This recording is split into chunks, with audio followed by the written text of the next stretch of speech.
কখন বুঝবেন আল্লাহ আপনাকে ভালোবাসে? যখন আল্লাহ পাকের অনুমোদিত কাজগুলো আপনার ভালো লাগবে। নামাজ পড়তে ভালো লাগছে, রোজা রাখতে ভালো লাগছে, কোরআন তেলাওয়াত করতে ভালো লাগছে, আল্লাহর জিকির করতে ভালো লাগছে, আলেম ওলামার সাথে থাকতে ভালো লাগছে। ঠিক আছে, আল্লাহর হালাল কাজগুলো যখন ভালো লাগবে বেশি বেশি, বুঝবেন আল্লাহ আপনাকে নির্ঘাত মহব্বত করেন। আর যখন আল্লাহ পাকের নিষেধগুলো, হারাম, মদ আমার ভালো লাগে না, জেনা ভালো লাগে না, আমার খারাপ জিনিস দেখতে ভালো লাগে না, খারাপ শুনতে ভালো লাগে না, বুঝবেন আল্লাহ আপনাকে ভালোবাসে।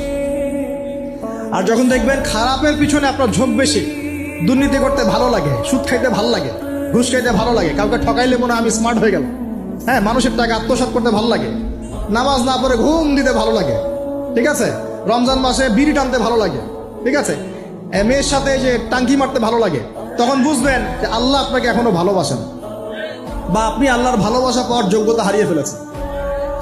আল্লাহ পাক আমাদেরকে বোঝার তৌফিক দান করুন।